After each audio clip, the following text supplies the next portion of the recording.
I'm Tommy Tran with the breaking news out of the NFL, where the Cowboys have made Brandon Aubrey the highest paid kicker in NFL history. It's a 4-year, $28 million deal with $20 million of that guaranteed. That's the latest from our JJ. Aubrey has been named All-Pro each of the past 3 seasons. He's made more 60-yard field goals than any kicker in league history, 3 of which came last year. He's now signed in Dallas through the 2029 season. There's the list of most guaranteed money by a kicker, and Aubrey now eclipses Harrison Butker for that title. I'm Tommy Tran with Jonathan Jones. JJ, what more can you tell us about the Cowboys and Brandon Aubrey today? So the Cowboys had slapped a tender on Brandon Aubrey. They sort of dared anybody, come try to sign him to some offer sheet if you want and send a second-round pick.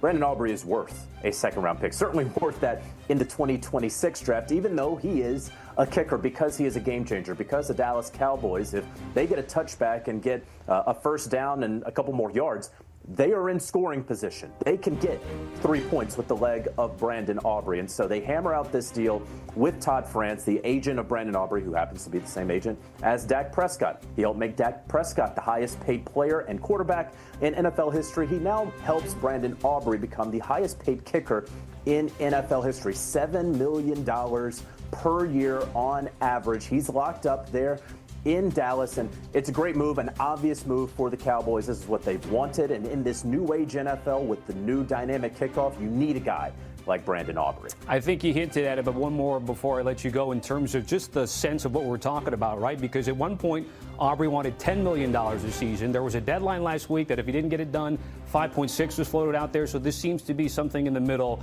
Did you get a sense that anything was going to even be close to that $10 million from any other team in the league? No, not $10 million. That wasn't happening. I'm not entirely sure that that's what the agent was pushing for, but in terms of being the highest paid, he could have been the highest paid at $6.5 million and won, right? So they wanted to go up. Was it going to be 8? Was it going to be 9? Obviously, they settled at 7, something that, unless there is a huge season that we are not anticipating from a kicker this upcoming regular season, Brandon Aubrey is not only the highest paid kicker in NFL history today, but probably a year from now as well. Our thanks to JJ with the breaking news on Brandon Aubrey and the Dallas Cowboys. For Cincy, but where are you on how this all played out? Does it really feel like a win for Cincy? I mean, look, I get it. I know why they're doing it. The regime is in trouble. First and foremost, they got to win. Joe Burrow is not happy. If they don't make moves to try and win games, he's probably going to want to go somewhere else. So you understand the move. And would they have got an impact player at 10 like Dexter Lawrence? Probably not. But talk to me in about 3 years and see how this works out for you. Not even probably not. No is the answer, right? Well, I mean, Dexter Lawrence a year ago wasn't great. Hey, defend the defensive line, Lee J. Yeah, well, to me, this makes so much sense because of what Pete just talked about. You're trying to maximize Joe Shiesty in this offense that's been explosive, one of the more explosive offenses over the last 3 or 4 years, and they've been abysmal on defense. And I know people will say, to his standard, Dexter Lawrence didn't play up to what we're accustomed to seeing him play.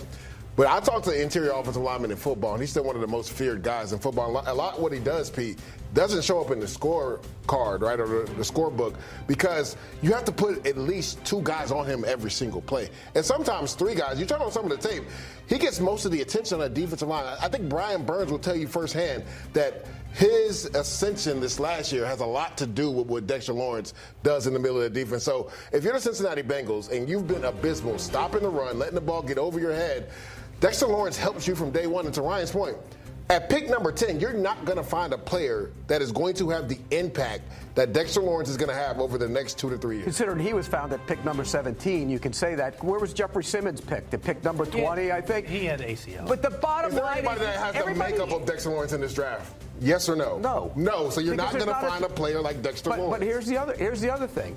Carl Banks, who, look, he calls the games. Love Carl. He calls the games for the Giants. Carl Banks is one of the great players ever in the history of this league. He called him out last year for not being a factor on that team. And Carl Banks, to do that when you're an employee of the Giants, that tells you what they thought about Dexter Lawrence. But it also shows you how people feel about how good Dexter Lawrence is, because they felt like he wasn't playing to his standard. He wasn't. I'll tell you this. just knowing Dex personally and knowing that this has nothing to do with that. That has nothing to do with it. Okay. I know he's highly motivated to prove a lot of people wrong. And then also, he's going to a team where one of his close friends, BJ Hill, is. And I talked to BJ Hill. He was excited about this move. You know, they couldn't stop anybody against the run. The Giants didn't stop the run last year either. All right, here's this the is a thing. massive You know deal. who else is highly motivated? Our Jonathan Jones, our CBS Sports NFL insider. And I think JJ has some news on what's going on with Sexy Dexy and what this all means for the Giants and, of course, the Cincinnati Bengals there as you look at the current updated top 10 where the Giants are now picking 5 and 10.